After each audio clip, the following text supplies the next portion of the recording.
Apreciados doctorandos, muy buenas noches. Bienvenidos a nuestra segunda cápsula informativa de la materia legislación educativa, en la que vamos a estar hablando primordialmente sobre los movimientos que marcaron la historia en el ámbito educativo de nuestro país. Y no podemos dejar de hablar de la Revolución Mexicana, este hartazgo social que llegó a culminar en un levantamiento armado que trajo como consecuencia la creación de un derecho humano llamado educación. En 1917, los constitucionalistas crean la Carta Magna de acuerdo con el pensamiento liberal y populista del siglo XIX. En el Congreso Constituyente elevó al rango constitucional el precepto de educación laica, gratuita y obligatoria, y estableció la prohibición al clero y a las organizaciones religiosas de organizar y dirigir escuelas. Es decir, gracias a esta movilización que trae como producto este derecho humano consagrado en el artículo tercero, que data desde 1917, tenemos ahora una educación laica. ¿Qué significa esto?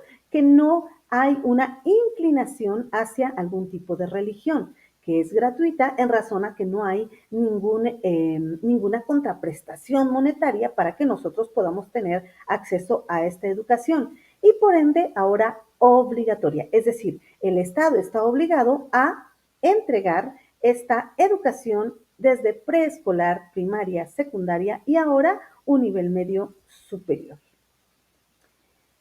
Es importante precisarles también que Álvaro Obregón, en el 29 de septiembre de 1921, decreta que se crea la Secretaría de Educación Pública. Es decir, tenemos ya un derecho a la educación consagrado en el artículo tercero, por ende leyes secundarias, pero se necesita de un órgano garante, es decir, de la Secretaría de Educación Pública, para darle seguimiento a este derecho humano. No menos importante, este gran personaje, José Vasconcelos, que crea también, dándole seguimiento a la Secretaría de Educación Pública y se allega de 3 grandes departamentos que abarcan todos los institutos de cultura, escuela, biblioteca y bellas artes. ¿Cuál es su prioridad? Crear escuelas rurales, primarias y técnicas y emprender una cruzada contra la ignorancia y el analfabetismo indígena, así como la función exclusiva del Estado, es decir, lo que ya hemos venido hablando, laica, gratuita y obligatoria.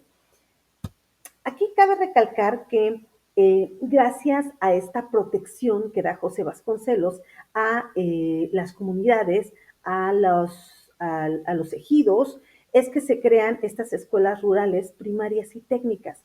Rurales a efecto de que este derecho humano vaya en aumento, ¿no? Sea extensivo. Y además una cuestión técnica para preparar, ¿por qué no decirlo así?, a estos jóvenes para un futuro y para un trabajo gracias a la cuestión pública. Ahora, en materia del maximato, esta figura que es crucial en la educación, fue un periodo histórico y político de México que abarca desde 1928 con el gobierno de Emilio Portes Gil como presidente interino del país hasta el año de 1934, con el inicio del gobierno del presidente Lázaro Cárdenas. Este periodo se caracteriza por la influencia de Plutarco Elías en la política mexicana, de cuyo apodo de jefe máximo de la revolución deriva el nombre de este. Por eso el nombre de Maximato. Ahora, migremos de las escuelas de educación socialista. ¿Cuáles son las secuelas de esta educación? Bueno, que finalmente toda la población mexicana, indígenas, alumnos en población rural y urbana, puedan tomar esta educación.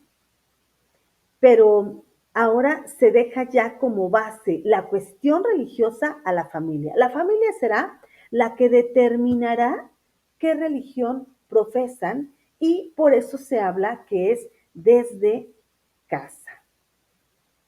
Otro punto muy relevante y que ha venido haciendo eco de una forma gradual dentro de la educación es este derecho humano a una educación sexual que deben de llevar los niños, es decir, conocer, prevenir y, por qué no, también en su momento tener este acceso a la sexualidad de una manera teórica y prevenir el hecho de hasta abusos sexuales o un embarazo no deseado. Este es un derecho humano que todos los estudiantes deben conocer.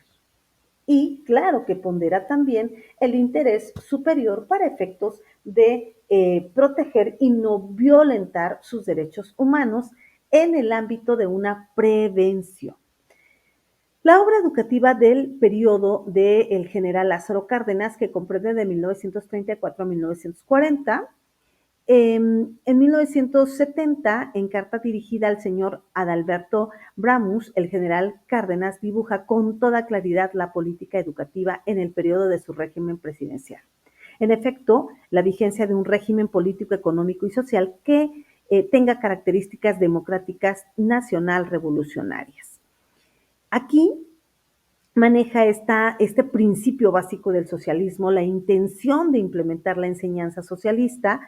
También fue que el estudiante penetrara desde sus primeros años escolares a una idea de dignidad y utilidad del trabajo productivo, ya sea manual o intelectual, y también que comprendiera el sentido de la solidaridad social como elemento indispensable para facilitar el advenimiento de un régimen social más justo. Aquí vemos que este pensamiento, que esta cuestión de dignidad humana, ahora ya también señalado actualmente como un derecho humano, aquí se maneja también desde una perspectiva educativa. De 1946 a 1952, Manuel Gualvidal fue secretario de Educación durante la administración del presidente Miguel Alemán y continuó la política educativa de unidad nacional. ¿Cuáles eran los objetivos primordiales? Construir más escuelas con el fin de acabar con esta restricción a tener conocimiento, a una alfabetización, aumentar el número de profesores capacitados y fortalecer su derecho a disponer de los medios idóneos para llevar una vida digna. Concatenamos con lo que acabamos de hablar hace un momento.